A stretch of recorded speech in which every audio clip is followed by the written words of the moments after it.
মাননীয়া শুভনন্দন পরিযায়ী শ্রমিক বলছিলাম। তো আপনি শুনলাম আপনার 5,000 টাকার ব্যাপারটা। তো 5,000 টাকা করে যে দিচ্ছেন 12 মাসে হয় 60,000 টাকা। তো আপনার ইলেকশনটা হচ্ছে ফেব্রুয়ারি মার্চ মাসে। তারপরে ভগবান না করুক আপনি যদি না থাকেন পরে, তাহলে কে দিবে? আমরা যে এখানে কাজটা সবকিছু ফেলে রেখে চলে যাব। এই যে দুটো রুম নিয়েছি, একটা এই যে দুটো, ঠিক আছে, দুটো রুমের ভাড়া হচ্ছে 12,000 টাকা মাসে। তো আমরা পুরো ফ্যামিলি মিলে 75 থেকে 80,000 টাকা কাজ করি এখানে। তো বাড়ি গেলে তিনজনের হয় 15,000 টাকা, ঠিক আছে। তো তার সাথে ইলেকট্রিক বিল, খাওয়া দাওয়া, এভরিথিং হাবিজাবি নিয়ে আরো খরচা বেড়ে যাবে। তো 15,000 টাকাতে কি হবে মাননীয়া?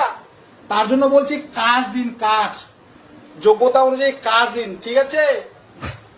বিশ্বাস না হলে নিউ কোচবিহার স্টেশনের বৃহস্পতিবার আর শনিবার গিয়ে একটু 3:15 দিকে দাঁড়িয়ে থাকবেন, তাহলে দেখবেন কতগুলো মানুষ ডেলি রাজস্থানে আসছে, ঠিক আছে মাননীয়া। আপনার কাছে বিনীত নিবেদন, যোগ্যতা অনুযায়ী কাজ দিন, ঠিক আছে। শুভনন্দন। বাংলা হান্টের আরো খবর দেখতে নজর রাখুন। বাংলা খবর মানেই বাংলা হান্ট।